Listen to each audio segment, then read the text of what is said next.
within 1 calendar month after the date of enactment by the National Assembly of the bill introducing the Constitution. Of course, we know that that is not entirely the procedure that ultimately will have to happen. So in that sense, the Commission exists now for the National Assembly. Could we be creative and get the Commission to be able to sit with our committee, not to look at the details of, but to see what people say. These are the things, and they give reasons why something could be added or cannot be added in terms of the context, so that we resolve this issue in keeping with what is in line with the duty we have given them. We cannot transform ourselves into a drafting committee. It is important that they continue their work, because if we touch it and it goes to the people and fail, who will hold them accountable? Maybe what you put there is why people rejected it. What they put is what they know the people will accept. Let's put it before the people, and then if we need improvement, amendment will come, and maybe some of you may become president someday, and you can introduce a fourth constitution of the Fourth Republic. So it's left to us to improve our constitutions as we go. Thank you very much.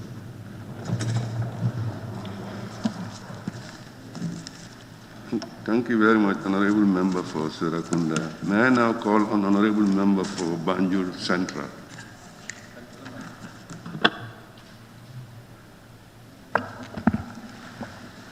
Thank you, Honorable Speaker, for giving me the floor. Honorable Speaker, I would like to thank the CRC for their efforts that they have done to reach here today. Many Gambians have been yearning for a new constitution, and we have a draft here for us to debate on it. I can see that there are many provisions that many Gambians are happy with. For example, the term limit, 2 terms. It is good for term limit to be in our constitution, because we Africans have the attitude of overstaying. Presidents like to stay for more than 15 years, 20 years, which doesn't favor our country or our continent at large. So coming up with a provision in the draft one, I'd be very glad to support provisions like that one. And the autonomy of local governments and their financial independence. The draft constitution has spelled it out. It is indicated in the draft constitution, which will help local governments to improve, to do many things on their own, both financially and to making decisions too on their own. Honorable Speaker, it is also gender balance. It is advocating for gender and for the youths as well. So, and there are so many others which I cannot mention at the moment because I cannot take the time of the whole assembly. But there are some provisions that I have objects that I am not in support of those sections, which one of them is constitution, that the constitution cannot be challenged in courts. We are in a democratic world now. This is not democracy. We should recall that we should recall about the case of Kemeseng Jammeh and about the case of Honorable nominated member Yakumba. They had cases and they challenged it to the courts and they won. And this is why Honorable Yakumba is still here. So if you happen to put this into our constitution, okay, no problem.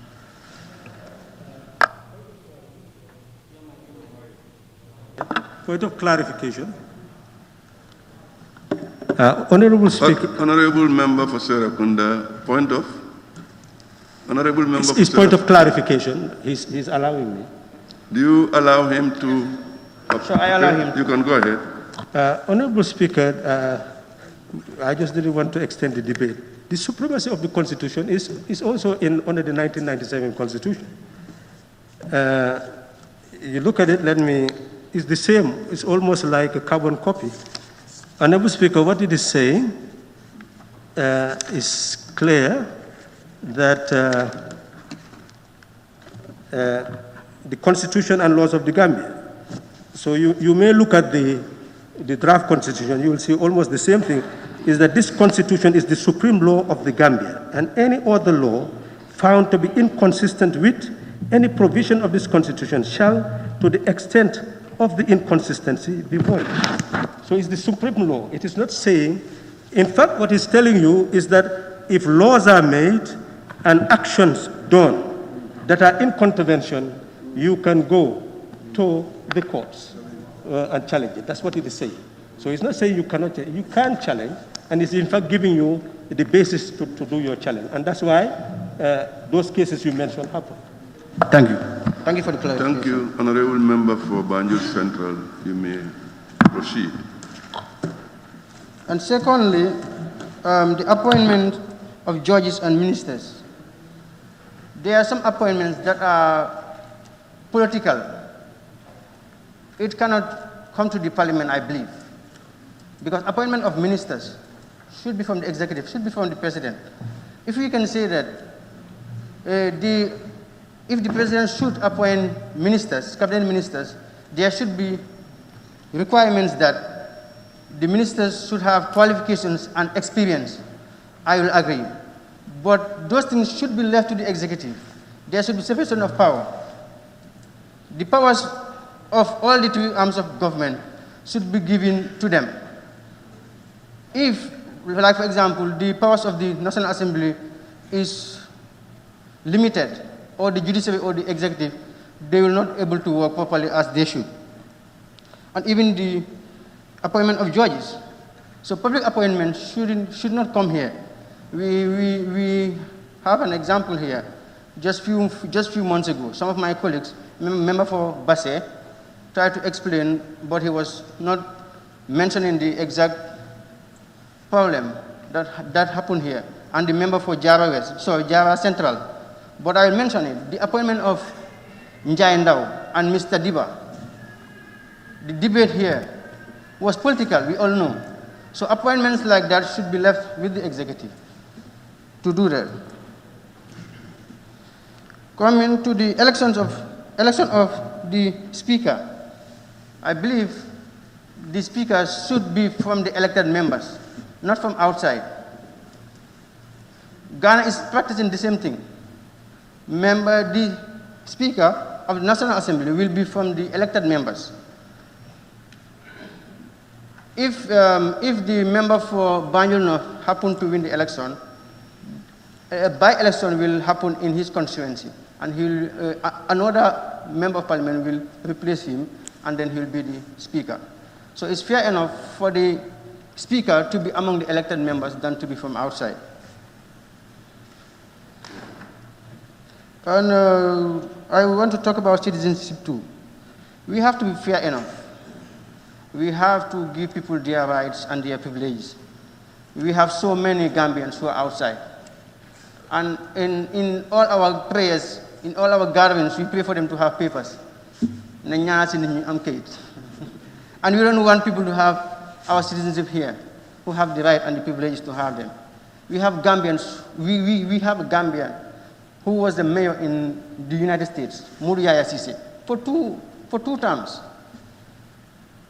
In this Scandinavia, we have councillors who are Gambians, and for Modu Yaya Cissé, he was born and brought up and educated in the Gambia. He didn't spend all of his life in the United States. He acquired citizenship there. We have a Gambian who is a parliamentarian in Scandinavia. So we have to be fair enough. We have to reason. And it shouldn't be automatic for somebody whose grandparents are Gambians to have automatic citizenship to be Gambian. We have a population of almost 2 million. If we happen to do that, next 5 years, we will be 10 million. All Senegalese will be Gambians, believe me. So we are talking about so many things, merits, demerits, and the like, but we have to take our time. And people are saying that we have spent so much money in this constitution, so we have to approve it. It's not like that. Spending millions doesn't mean that we have to approve it. If you have some things that will not favor us, that will harm us tomorrow, we shouldn't. We shouldn't. And we always call for new Gambia, new Gambia. Yes, we accept that we are in a new Gambia, but doesn't mean that we should compulsory have a new constitution. We should compulsory move to a third republic. So, with these objections that I have here, to be quite honest, if they still happen to be in the constitution, I will not support the constitution. That's my take. Thank you, Honorable Speaker. Thank you, Honorable Member for Banjul Central. Honorable Member for Latrikunda Sabiji, the floor is yours.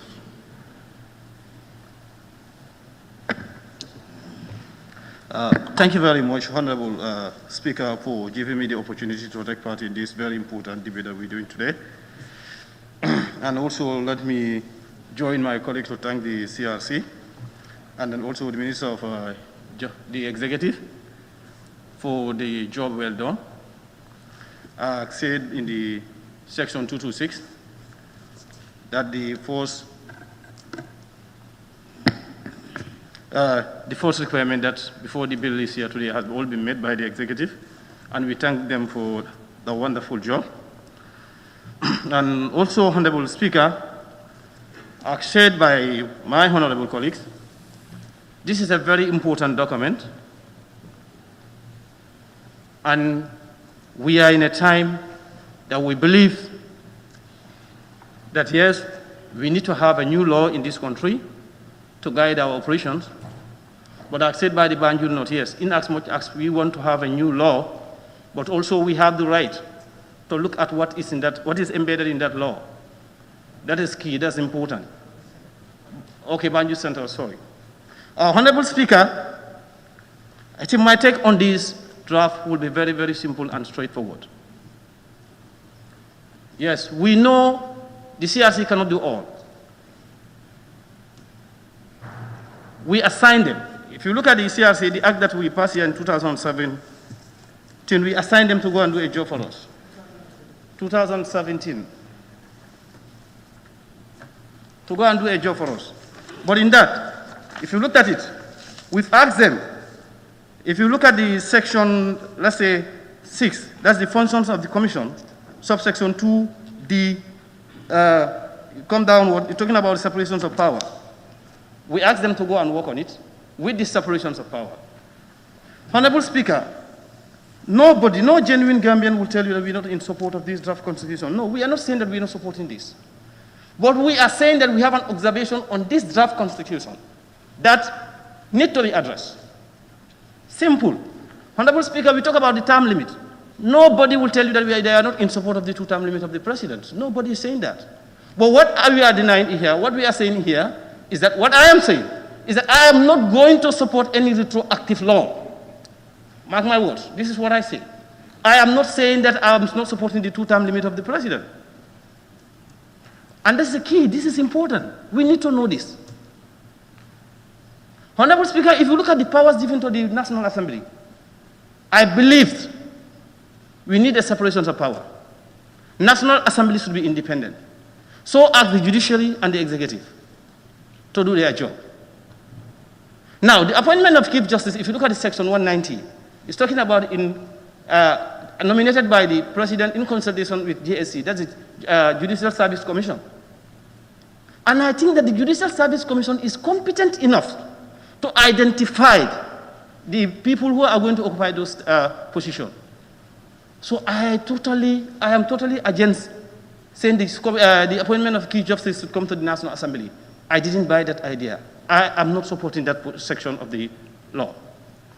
Honorable Speaker, if you go further to the appointment of the ministers, Honorable Speaker, in as much as we want accountability, But let's just reflect our mind on the reality on the ground here. What has happened here? In the appointment of some people, we have seen that some people are politicizing it. And this might continue. So I believe the power given to the National Assembly in the appointment, the president should appoint a minister subject to the confirmation of the National Assembly. I am not in support of that one also. The president can appoint the state ministers without coming into the National Assembly. Because we know ministers are political appointment. But if you tell me that the president can nominate, come to the National Assembly, at the end of the day, we're going to look which party did it belong to? Did he belong to? Did he belong to my party? No, I'm not supporting him. Despite the fact that the person have a quality or he is well educated, but sometimes we are not going to look at that. All what we look at is that, did I share the same political ideology with him or her? This is what is happening. So in that section, Honorable Speaker, I am not going to support that part of this draft constitution. And let me make my stand very, very, very clear on that. Honorable Speaker, if you go to citizenship, yes, accepted by others. But if you look at citizenship, I think we should be very, very mindful here. When you say that you can claim a citizenship of the country through your grandparents in the Gambia, but if you are born in the Gambia here, brought up here for 20, 30, 40, 50 years, yet still you cannot be a citizen of the Gambia. Unless if you just naturalize or you get, you get married to someone who is a Gambian citizen. So what are we trying to say? What signal are we trying to send out to the people? Let us ask ourselves. In Acts, much as we want a law, in Acts, much as we want a draft constitution, a constitution that is going to guide our operations, we should be mindful. No, that's true. If you look at this one, there is a lot of rights. You have about plus 35 rights. Right to education, right to health, sickness right, old age right, youth right. It's all there. We have no problem with those rights. But the implementation aspect of those rights is what we should be asking. That is the key. The Minister of Justice to tell us what plan did they have for the Gambian people when we pass this. Let's say right of administrative actions, right to trial, freedom of expression, freedom of media, access to information. What plan did they have for the Gambian citizen before we can just talk about right? It's important. Every human being should have a right in a country. That's the key. Honorable Speaker, someone mentions about the selection of a speaker. That's a Banjul Central, if I get him right. I am also in support of that. The speaker should be selected within the National Assembly members, not outside. And the process of also removing the speaker is not clearly stated in the draft. By the deputy speaker is clearly stated, but the speaker is not clearly stated. Because if you look at this draft, you say the president can appoint a minister subject to the approval of the National Assembly. But that the same president can revoke the appointment of that state minister. That's been confirmed by the National Assembly. So let's balance the two and see. And we're looking at the separations of power. National Assembly wanted to be independent. We don't want any interference of the executive in our job. So why would we interfere in the job of the executive? With this political cloud that we are in today, you can appoint a state minister at the end of the day because he said, I'm not in the same party with this you, then there will be a lockerhead. The executive will not be able to do their job. So I think that should be left with the executive to decide. That is my take. Honorable Speaker, if you also looked at the Judicial Service Commission, okay, or the judges, the financial aspect of it, I believe what has been stated there needs to be looked at. Yes, we know judiciary, they are independent, and it's a very important, it's a key area. But also, we have to look at the resources available in this country. That is the key. We need to look at that one also. Honorable Speaker, if you looked at section 49, of the draft. And then if you look at the interpretation clause of it, that's the freedom, all those freedoms. Because sometimes, some people have these problems. You talk to some people, they will tell you, yes, in this draft, there's a freedom of expression. In this draft, there's a freedom of education. In this draft, there's a media freedom, access to information. We have no problem with that. Yes, those ones are there. But let's look at the key issues in the draft. We assigned the CRC to go and do a job for us. Yes, they did a good job. Nobody denied the CRC of doing a good job. We are happy with their job. But it is our right. Trust me, not every Gambian, those who are saying this is the will of the Gambian people, not every Gambian, it's not the will of every Gambian people. I conducted a series of a program talking to the Gambian people about the draft. Some people are not happy with it, and others are. So if you tell me that it's the will of the Gambian people, say it is your will. What you want there, that's what is there. That is important.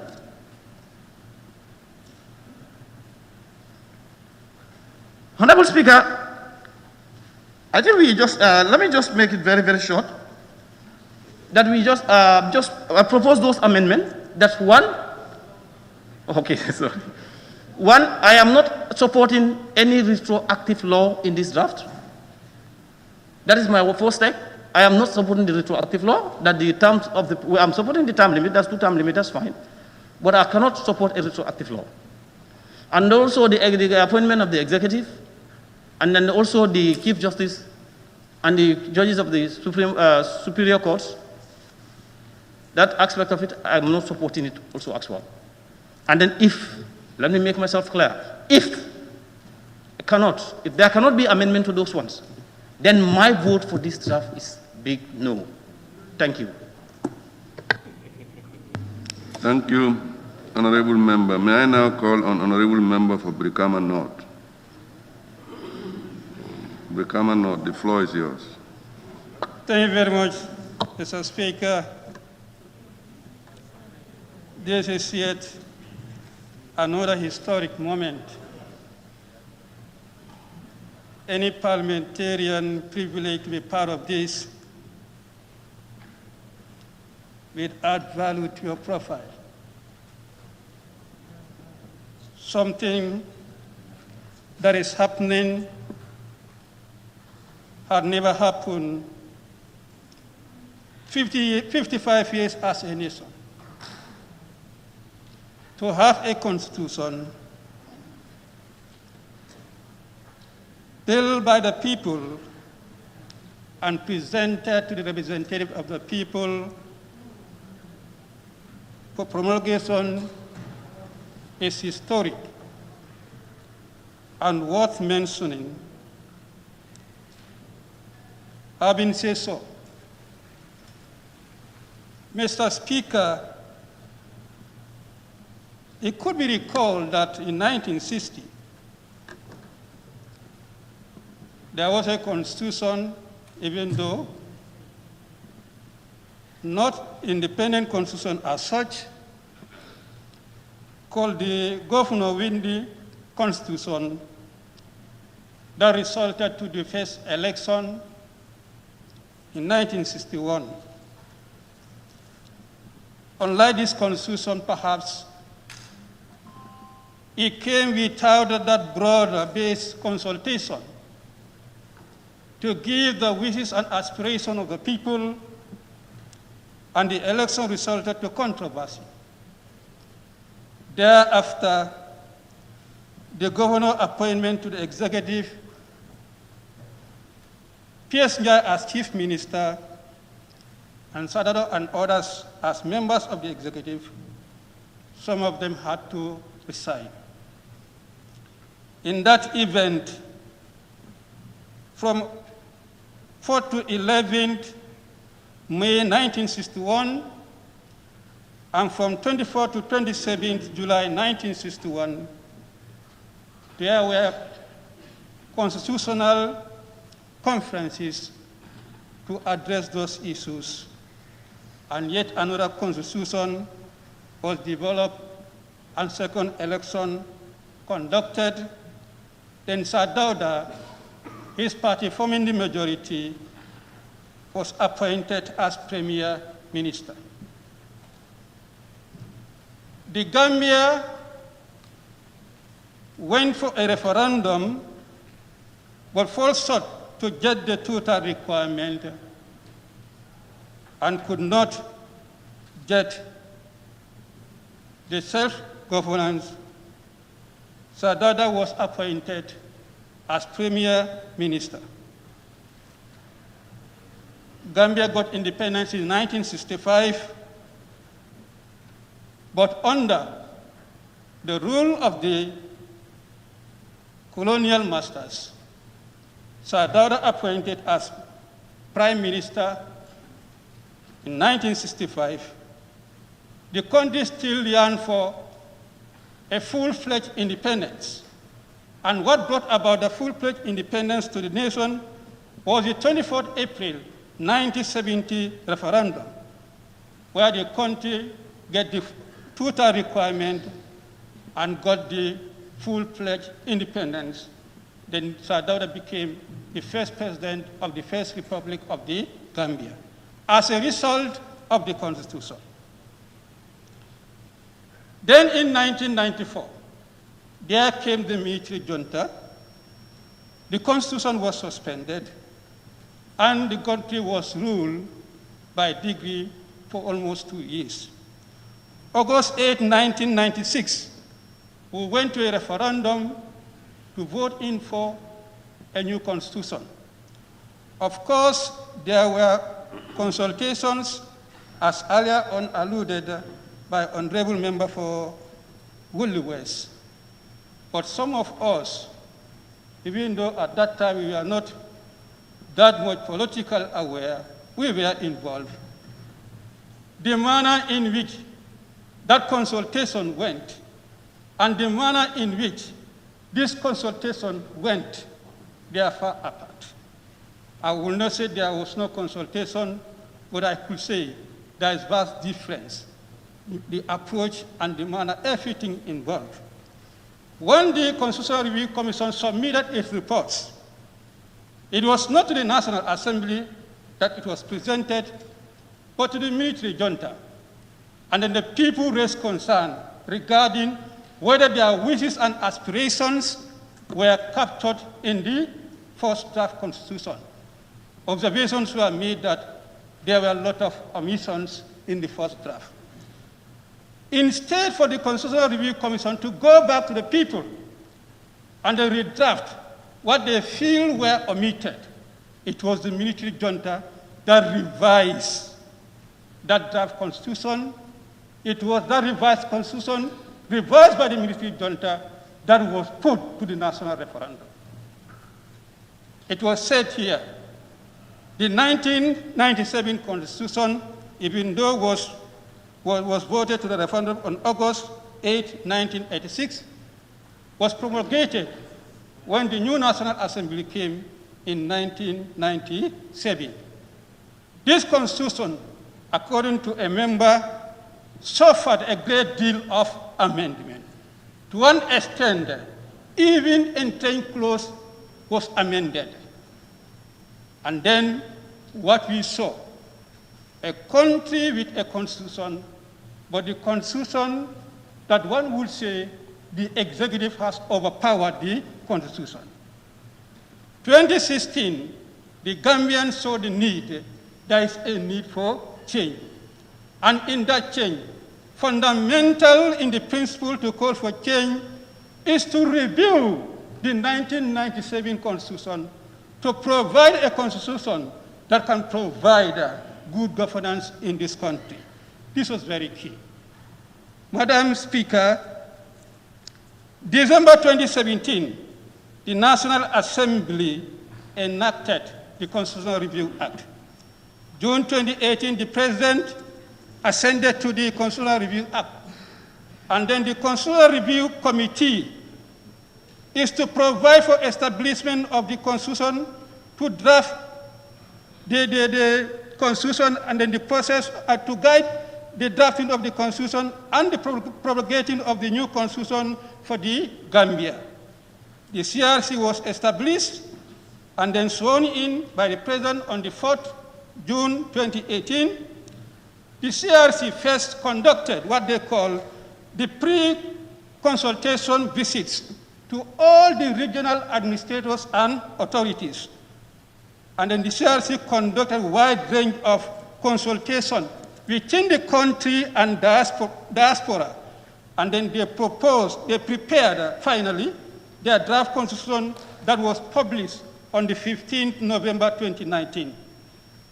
The CRC, having listened to the views of the people once more on the draft constitution that was earlier on presented, did not hesitate, went again on the second final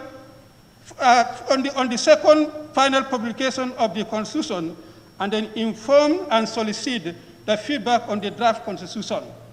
And then finally, the CRC took the feedback on the proposed draft constitution and prepared and submitted the draft constitution to the President. Madam Speaker, the CRC did not stop there. As Assembly members, we have various documents from the CRC, the report of the CRC, comprehensive report of the CRC of their work, as well as the explanatory memorandum to the draft constitution. Therefore, the CRC has done its work, and the CRC is the body that can effectively guide us as members to get into this constitution. We are not drafters. We are not experts like them. The work that they do is exactly that we're supposed to follow. And we could see from the trend that we're going, they have really done what they should do, and everybody is given the opportunity to put your view regarding what should be in the Constitution. Nobody will be forced to do so, but the opportunities were open. They went to every community. They used all media houses. All avenues were used. So now no Gambian will now say your views are not captured in this Constitution. In the report, the CRC mentioned the draft Constitution comprises some provisions of the 1997 Constitution that the CRC considered appropriate to retain while modifying others. It has introduced some innovations in response to the wishes and aspirations of the Gambian people. The new chapter has been created on national values and principles, leadership and integrity, independent institutions and offices, and land, environment, and natural resources. In particular, the establishment of the National Human Rights Commission and the Anti-Corruption Commission are aimed at ensuring respect for the rule of law and human rights, and integrity and accountability in government. These are engaging phenomena of modern constitutional development. In the report, the CRC concludes, after engaging in a robust and full participatory and inclusive process to canvass public opinion, it is my strong belief, and indeed that of my fellow commissioners of the CRC, that the draft constitution generally embodies the wishes and aspirations of the Gambian people in a fair, balanced manner, and that it will help buttress democratic rule and good governance in the Gambia for generations to come. While the draft constitution, as with any other constitution, cannot incorporate every view and opinion, it is our belief that it is truly reflect the best interests of the Gambia and the Gambians. The CRC commends this report and the draft constitution to His Excellency, the President of the Republic, and to all Gambians to receive and adopt and own. This is the position of the CRC. I think every Gambian that has been following the entire process will be satisfied by the work of the CRC and what they have requested. It's either we own this constitution or we go back to the 1997 constitution. But the CRC is advising the earlier. Having said so, I want to seize this opportunity to commend the CRC for the job well done, and I've noted their requests, and I am in support of the request made by the CRC. Mr. Speaker, the Constitution, the draft Constitution, to say, the 2020 draft Constitution, Honorable Member for Woolly West earlier mentioned, the Gambia as a nation is well defined. In the Constitution, the Republic, as I said earlier on, when the first draft came, there were issues surrounding that area regarding the word circular. I think there is a provision that tries to harmonize that. That is clause 1.3, the Gambia comprises of people of different faith, and every faith shall be respected and treated fairly without any discrimination. In the explanatory note, the CRC tried to explain the misconception that the people may have surrounding the word or exclusion of the word secular. If I may read,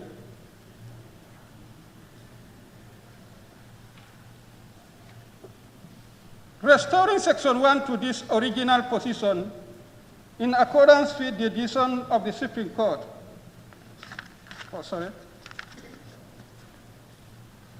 In 2001, the National Assembly, acting on the recommendation of the then Attorney General and Minister of Justice, passed an amendment to the Constitution, which, among other things, sought to amend Section 1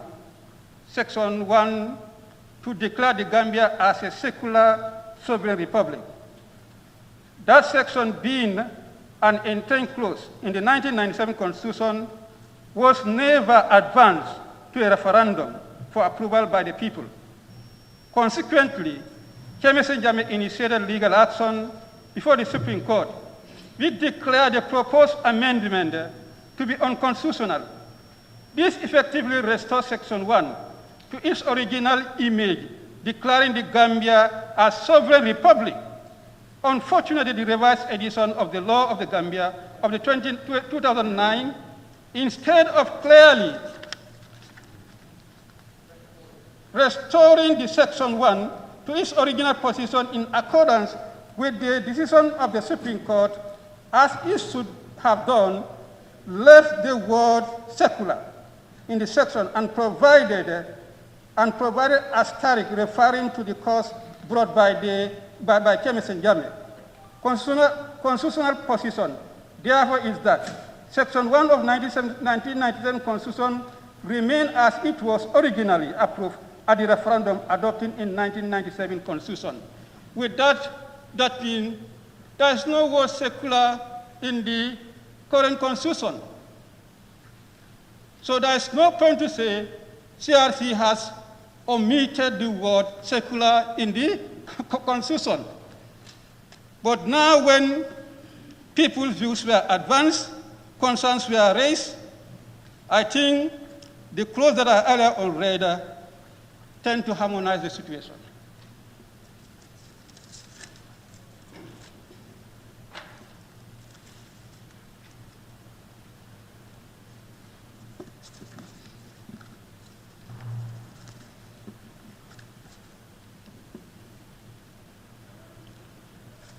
Mr. Speaker, if you go to the centralization of government,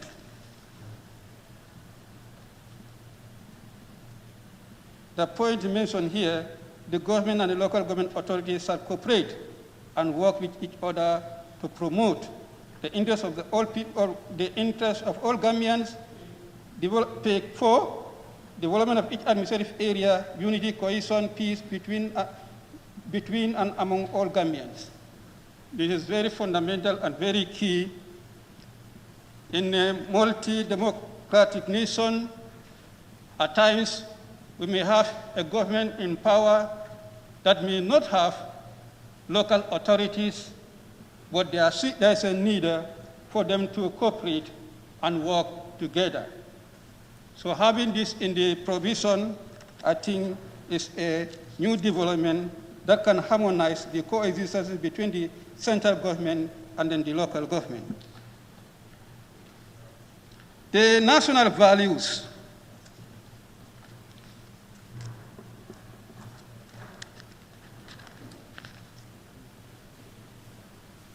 This is another important, if not new or close, that is provided. As citizens, we can truly demonstrate to be true citizens if we know what are our values as citizens. And this will be spelled out. And that's what the Constitution is trying to address, so that every Gambian can know that these are our national values and principles. When they are spelled out, they are to be known and then to be carried by every citizen. These are things that are lacking. Sometimes we tend not to have that sense of national spirit, national love. But if we enshrine in our Constitution, we tend to have it, and we tend to know it and own it.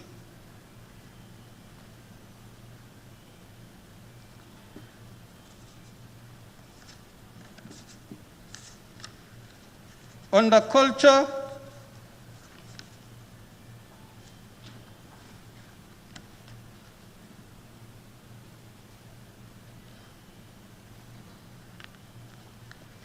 Mr. Speaker, our culture,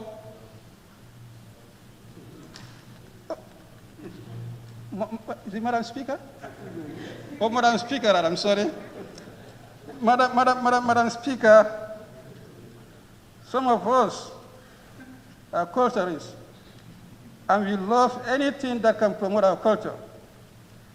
Now, having this been mentioned explicitly for the promotion and protection of our culture in our Constitution, is a welcoming development.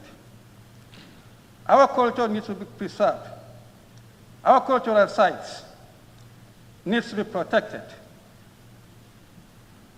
This is in one way or the other that can promote tourism in our country. And we all know very well that tourism is one that can boost our economy. The manner in which the culture has been addressed in the Constitution is in no uncertain term aimed to undermine the promotion of our culture. And to that, this is a welcoming clause in the Constitution. The duties of the citizenship.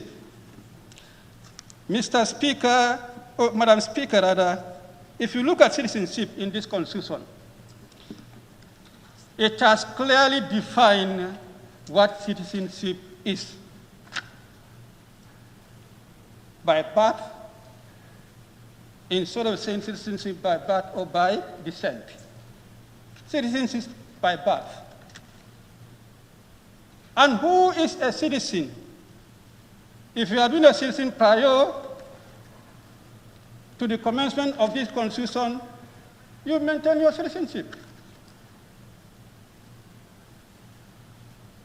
The other aspect, I think what people fail to understand is, apart from being a citizen by birth, you can be a citizen by registration, and you can also be a citizen by naturalization, but you have to follow the procedures. No matter how long you have been here, if you don't follow the procedures, you have no one to blame. Let's sensitize and enlighten people to follow those procedures so that they acquire our citizenship. But we cannot simply say they've been here for long, therefore they should be granted. What the law says, these are the procedures. If you are not a citizen by birth, these are procedures to be a citizen by registration. These are procedures to be a citizen by naturalization. Simply follow that.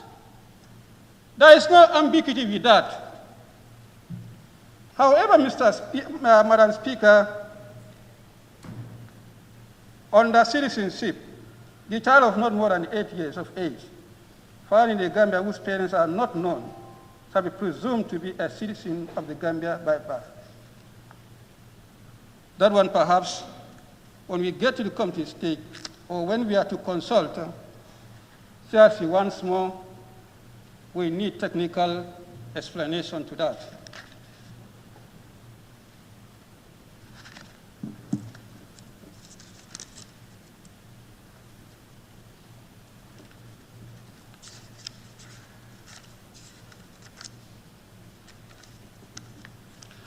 Leadership integrity. Leadership integrity. A nation succeeds with a leader. And the nation fails with a leader. And a leader has to have that degree of integrity and demonstrate that integrity. If the Constitution is trying to highlight that to the better understanding of the citizens,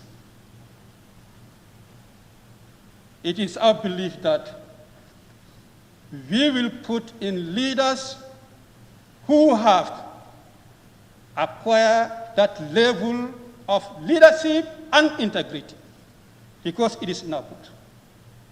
This new clause in the Constitution is very important, as Africa in general, we are getting problems with our leaders as a result of our lack of confidence in terms of leadership and their attitude or integrity after assuming or acquiring power. But if the citizens are aware of this, and since it is in their constitution, they will know what to do.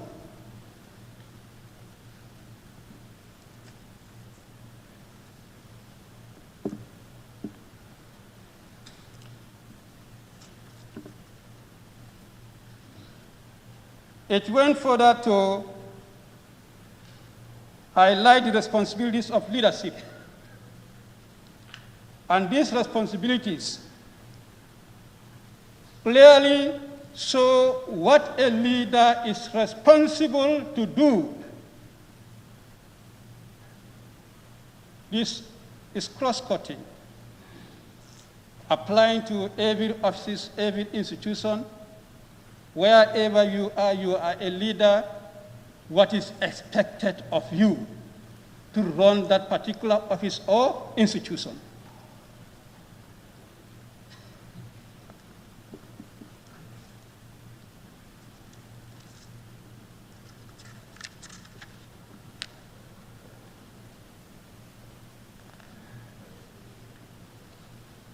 Financial probity of public officers. It is now well known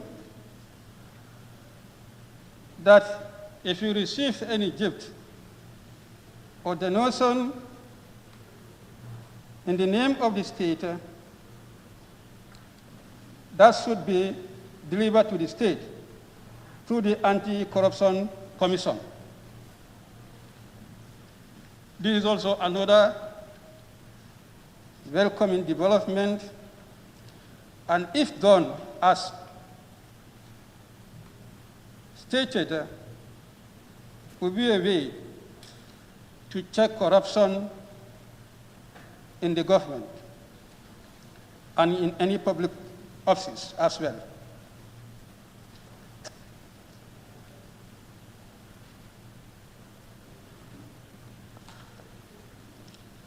Obligation of persons dealing with public offices in the service of the state. People should know their obligations, that you are public servant, you are people's servants, and these are your obligations that you need to carry to serve your people. This is another welcoming provision that will give the people the sense of responsibility to run their offices.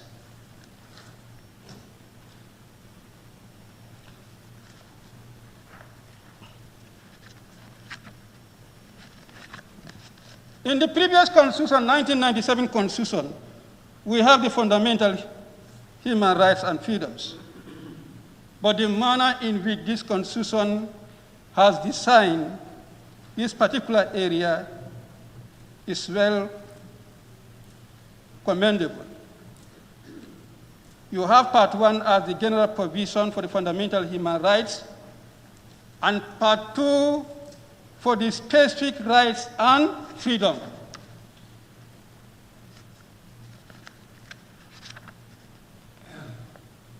You have how these fundamental rights are going to be applied, and then how they are going to be implemented. The enforcement of the fundamental rights, and the authority of the court on upholding and enforce this chapter. Limitation of the fundamental human rights, and the limitation of the fundamental human rights. With that, if you know the rights also, we should also know the limits as well. This arrangement of this particular chapter has made the fundamental human rights and freedom to be well understood. And then where we have the loopholes in terms of application and enforcement, the issue of denial of our rights could be addressed.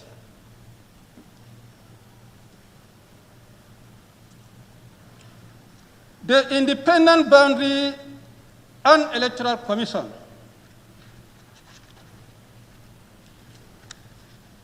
I share the same view with the Honorable Member for Woolly West.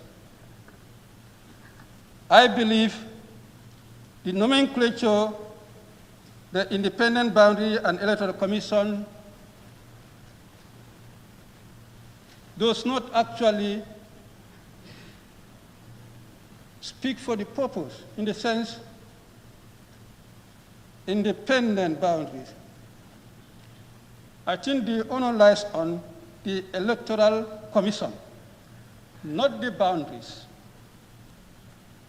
Partly, even in the 1997 Constitution, the Independent Electoral Commission has functioned to demarcate the constitutions. That's part of its functions. Consequences, rather. That's part of its functions. I believe what should have been done is to maintain the name and then give them that mandate. Instead of creating the Constituency Boundary Commission, we give that mandate to the Independent Electoral Commission, as simple as that. Already, Independent Electoral Commission is an established institution. If you want a change of name, that required a lot of changes and a lot of resources are going to be used in that. And the change of name does not do anything here. All what is necessary is the functions that the commission is going to carry on.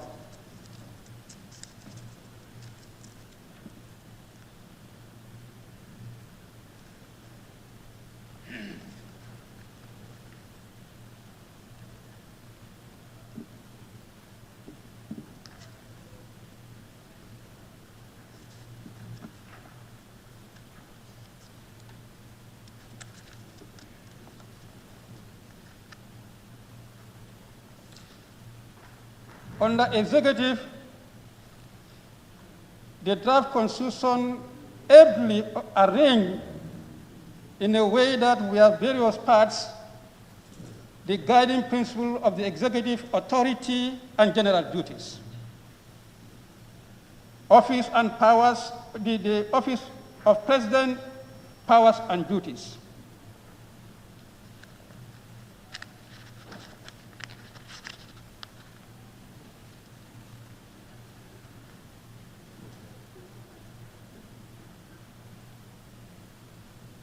What is also important here for inclusion of what is called the temporary succession to the office of the president. And then there was a time the vice president was not appointed for a couple of months because the constitution did not address that time as when that particular office can be filled or something like that. But I could see in this draft, within 14 days, the vice president should be appointed. I think that will address that ambiguity. The election of the office of the president, qualifications and disqualifications were highlighted, and there were some adjustments compared to the 1997 Constitution.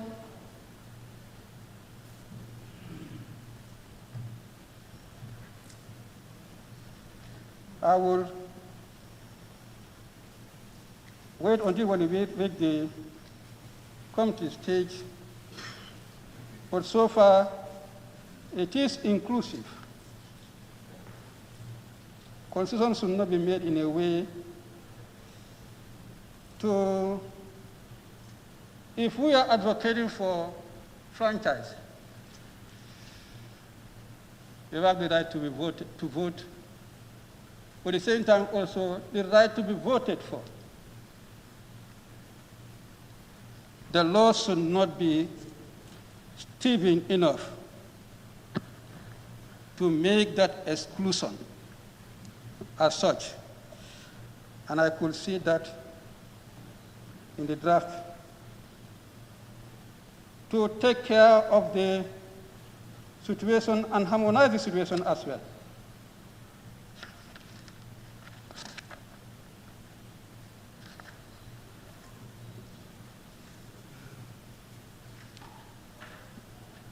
The terms of the president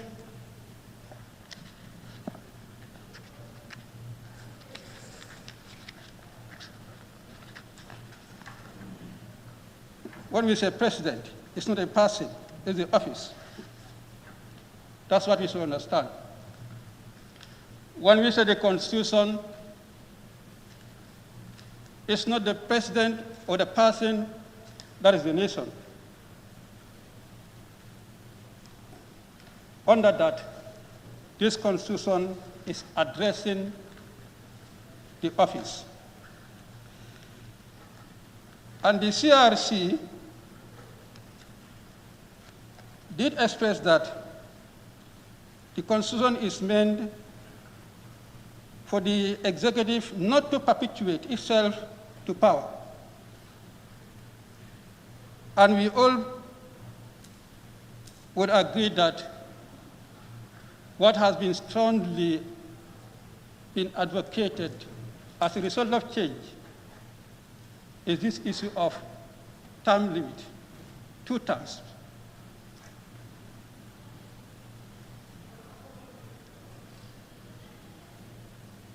That is the bottom line of the change. The 1997 Constitution started with what we call President Jawara as the first president of the first of that Constitution of the First Republic. 1997 Constitution came. President Jammeh as the first president of the 1997 Constitution, and if this Constitution should pass, we'll have President Barrow as the first president of the, would it be 2021 Constitution? And the CRC is recommending they start the counting from there. These are experts, taking into consideration how dictators are built. No one is born a dictator. It is the people who make dictators. The more we give them the opportunity, and they tend to abuse. That's how it resulted to. Sometimes they will even go, well, it is 2 terms now. They'll wait until when that 2 terms elapses because already they are dictators. We want you to be there, continue, amend it. The 3 terms comes. Those who are saying we should not start now, tomorrow you are not there. Your target is this, but now the dictator is made. Constitution is amended. The term limit is completely removed. That's why the president of Guinea-Bissau said, inasmuch as we condemn coups in Africa, we should equally condemn them. What is called amending the Constitution to 3 terms. It does not just start there. It started from somewhere. And here we are in that situation. We regularize it now. Or else, I can tell you, whether you find me here or not, it is going to happen. Because this is an act of trying to build somebody to acquire that trend of dictatorship.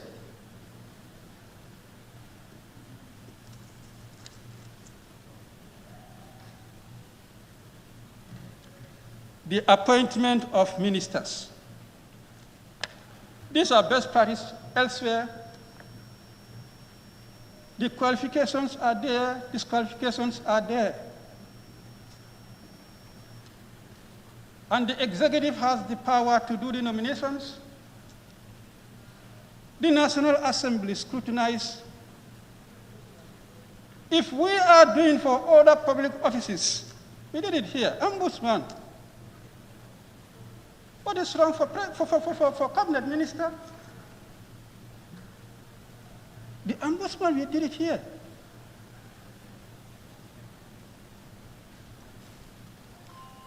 And we did it perfectly well.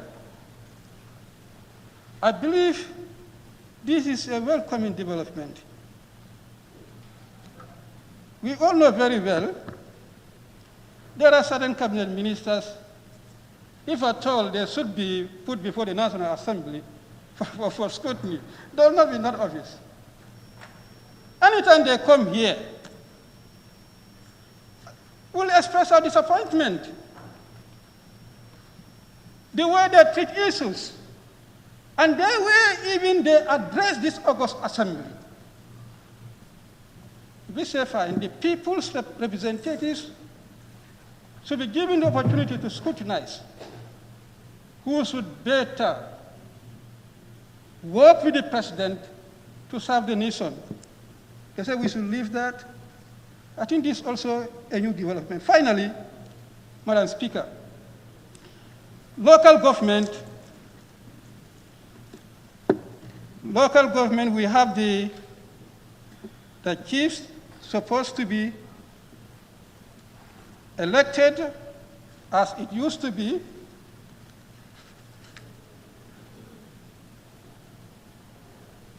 But what is lacking is their qualification and disqualification. The Constitution mentioned that,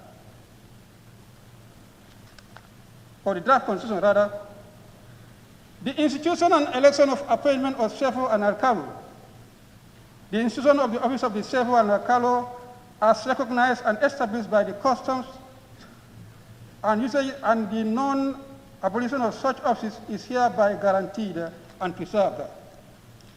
A Shefo shall be elected by the universal adult suffrage of all registered voters in the district on a non-partisan basis.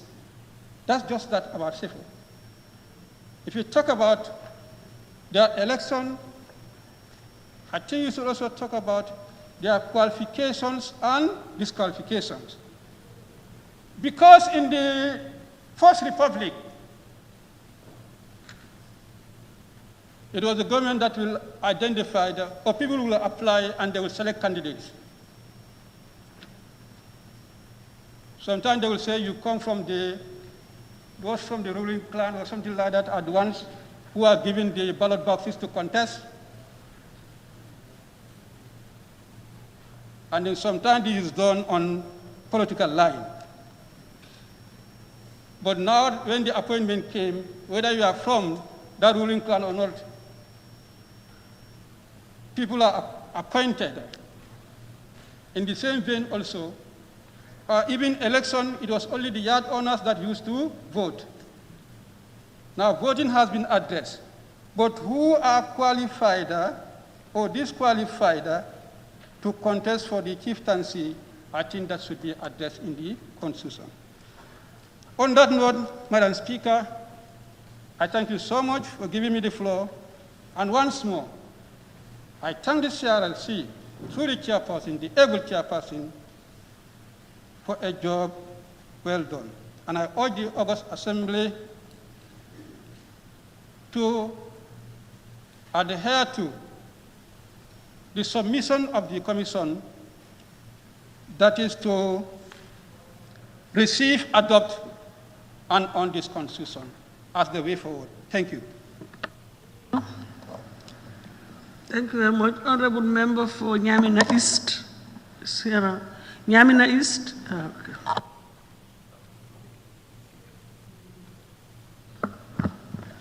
Thank you very much, Honorable Speaker. First, Honorable Speaker, let me recognize or acknowledge the effort of the CRC, the Constitutional Review Commission, for having done a fantastic assignment, I will call it. Obviously, Honorable Speaker, we are not ignorant of the fact that the CRC was empowered by this August Assembly to go around all over the country and, of course, beyond the country to have that consultation with the Gambian people within the country and outside the country. I can't remember, Honorable Speaker, any individual or this August Assembly asking the CRC to draft this constitution just to suit the interests of an individual, to suit the interests of one political party or one sector of the society. All that they have done is to went round across the country to ensure that the entire Gambian people and all sectors, departments, institutions, and so on were consulted in order for them to better define the way and the manner in which they want to be governed. And that is exactly what the CRC did. The draft constitution that is before us is not just the making of the CRC or the group that was constituted. This was a task given to them by this August Assembly because we believe that not every Tom, Dick, and Harry can be part of that group to have this document drafted. That is why a group of intellectuals, a group of knowledgeable people, a group of well-educated and experienced individuals were constituted so as to have this assignment done. And we were never in any way mistaken when we were constituting that group of individuals that we call the CRC. So obviously, everything that is written or drafted within the seed of this constitution is not from their own imagination, is not just from their own beliefs, is not just from their own write-up, but is from the will of the Gambian people, is from the mind of the Gambian people, is from the aspiration of the Gambian people, and of course, the belief of the Gambian people as to the manner and the way in which they want to be governed. So the CRC, they did what exactly they were asked to do. And here it is. So the question should be, do we really understand or do we really examine the way and the manner in which the CRC were asked to do this assignment, whether it was done in that magnitude or not? If probably things were not done accordingly, then various issues or questions can come up. But I understand from the view of the members that obviously the way in which they were asked to do their assignment, things were done exactly in that way. Honorable Speaker. So, Honorable Speaker, this very assembly, this August assembly was consulted. I could remember the committee that is established, that is the Standing Committee on Human Rights and Constitutional Matters, and of course the entire National Assembly members were consulted and a position paper was given. Likewise, all other institutions also, they were given certain questions to answer, or the way in which they want to define their institution. And a position paper was given. They went as far as meeting the communities to ensure that they hear from them, to read their mind, to sound their opinion as to the manner they want to be governed. Honorable Speaker, and that was done. But one key thing that we must remember, not every element of the individuals that were consulted must be captured in the draft constitution. That is practically impossible. That everything that was said by the Gambian people must be captured in this draft constitution. Of course, during the consultation, so many issues came up. Of course, debate was going on when they were making their consultation. We are not ignorant of this fact. People have to debate, others have to agree, others have to disagree. But at the end of the day, what happened is majority carried the vote. And that is exactly how they came to the conclusion on every part or clause of this constitution. So obviously, it will not be a doubt if this draft constitution is tabled before the August Assembly for honorable members to have controversial issues. That is normal. It is very, very normal, Honorable Speaker. But do we actually have to reject the draft constitution because of the controversial issues that we have?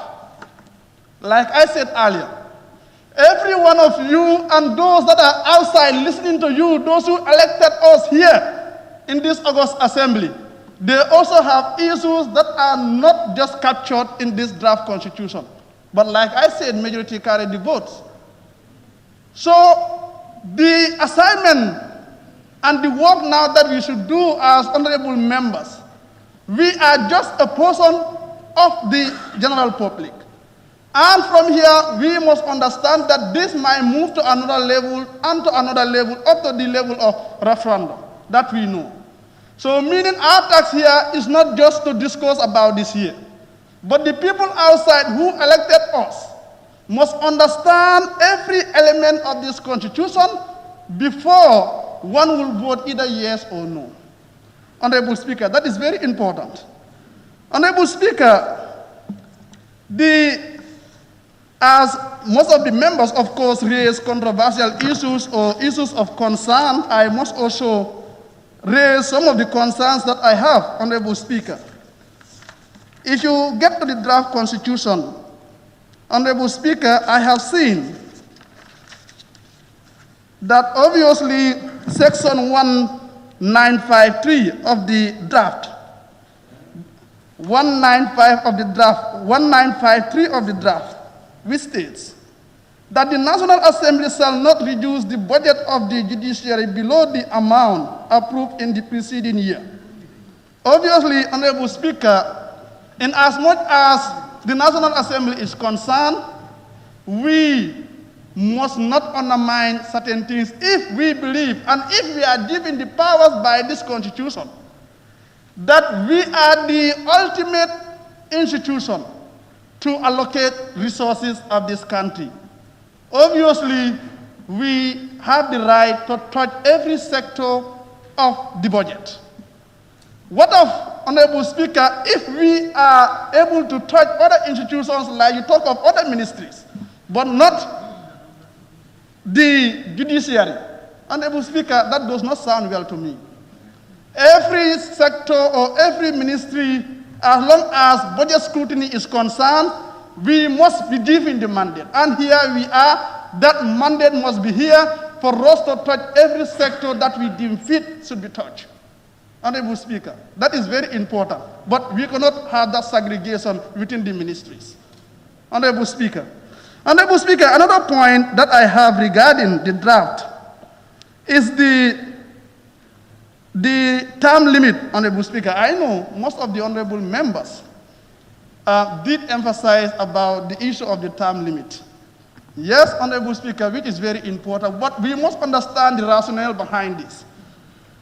We are advocating for two-term limit. Of course, that is what we are advocating. And others who are, of course, saying whether the incumbent, the current president that we have, or the current term of this president that we have, should be inclusive or not. This is a question and it's a debate. But if you understand what we are really advocating, then you will begin to understand or accept the rationale behind this. We are advocating for two-term, whether this term is inclusive or not, but as long as an individual serves for 2 terms, whether this president or the coming president, that should be enough. That is what we are talking about. So it does not matter. And we must understand that this is not just from an individual. Everything that is written here is not just from the CRC members. The entire Gambian people recommended that this current term of the present president should be inclusive. So you and I as an individual, we are saying no to it. Or do we just have to vote against this draft constitution because of that provision? After so much effort, after so much investment, after so much time, the long-awaiting draft constitution just have to go out there on the dustbin. That is very unfortunate and a very bad history for that matter in the long run. Then we are all trading on the side of history, on the part of history, and one day history shall judge us. That is obvious. Here we are talking about the 1997 Constitution. Today, most of the people will keep blaming, for instance, the former government for having brought this 1997 Constitution. Others will say that it's because of history we are talking about all these things.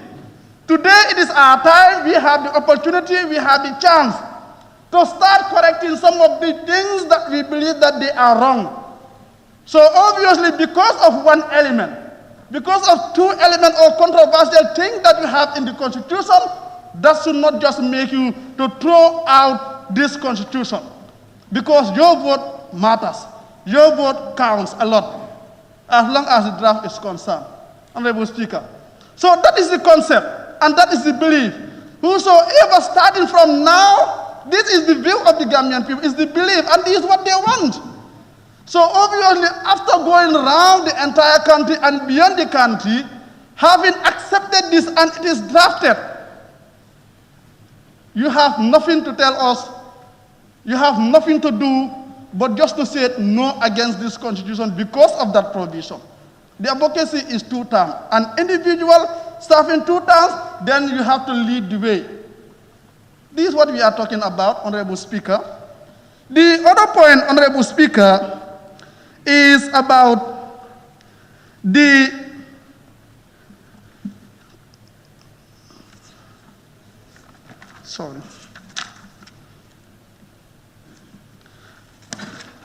Honorable Speaker, is about the National Assembly. For instance, Honorable Speaker, under section 124. Today, most of the members, I heard them, of course, talking about whether do we really need to have the president appointing the ministers or the cabinet members automatically without subject to the approval or confirmation of the National Assembly or not.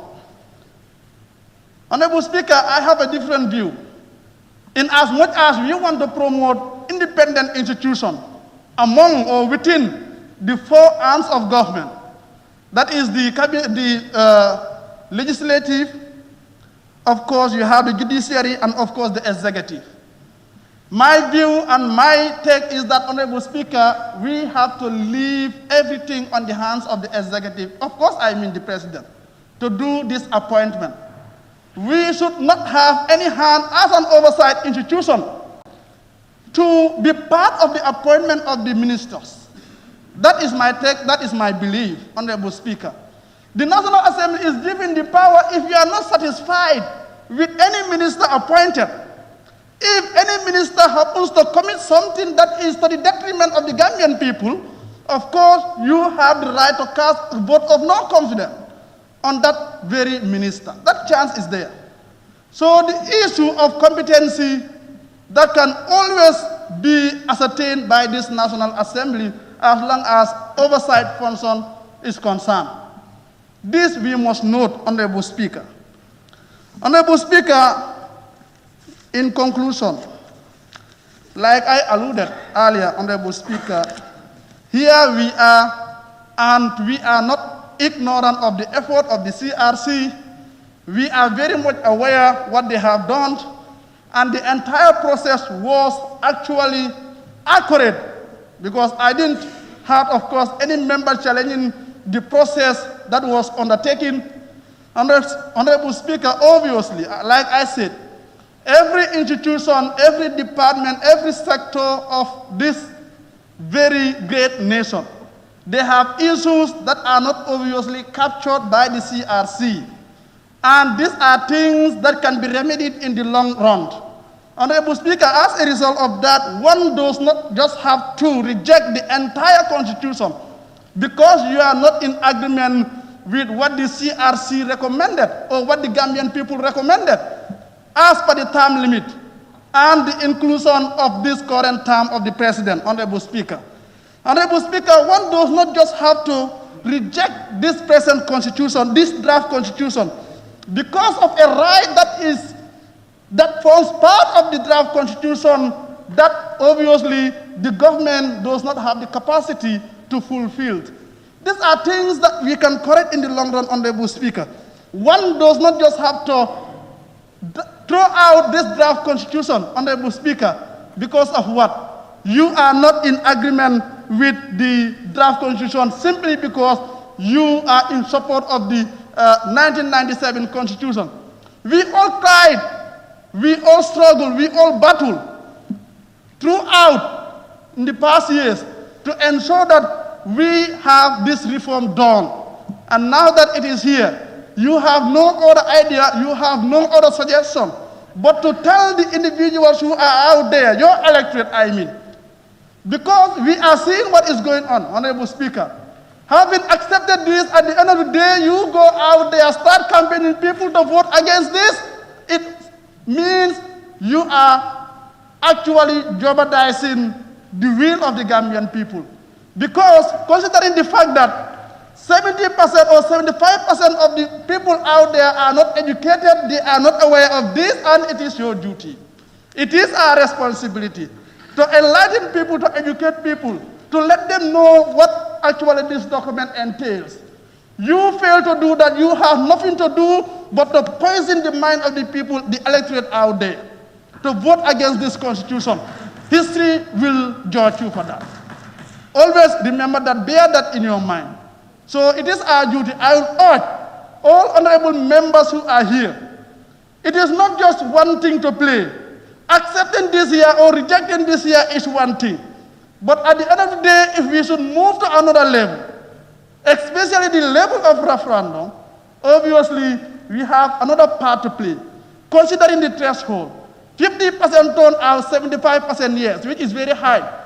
So just one sector of the population going against this constitution obviously might lead to catastrophe, disaster, Honorable Speaker. And that is not what we are praying for. And that is not what we were crying for. That is not what we were aiming for. That is not what we really want to achieve at the end of the day. Honorable Speaker, my position is very clear.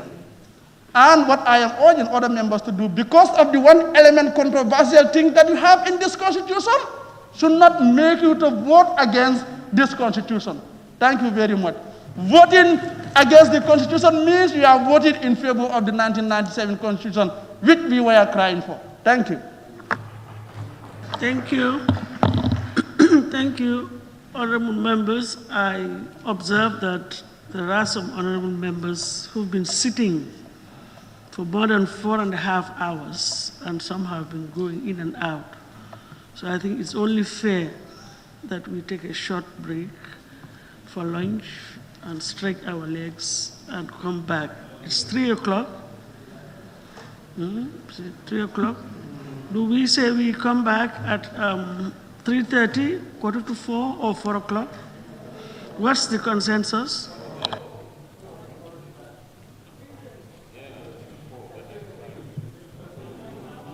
Suggest we stretch it. 3:45. Yes, 3:45. I think so. So we now, so the sittings are now suspended till 3:45. We come back at 3:45. Thank you.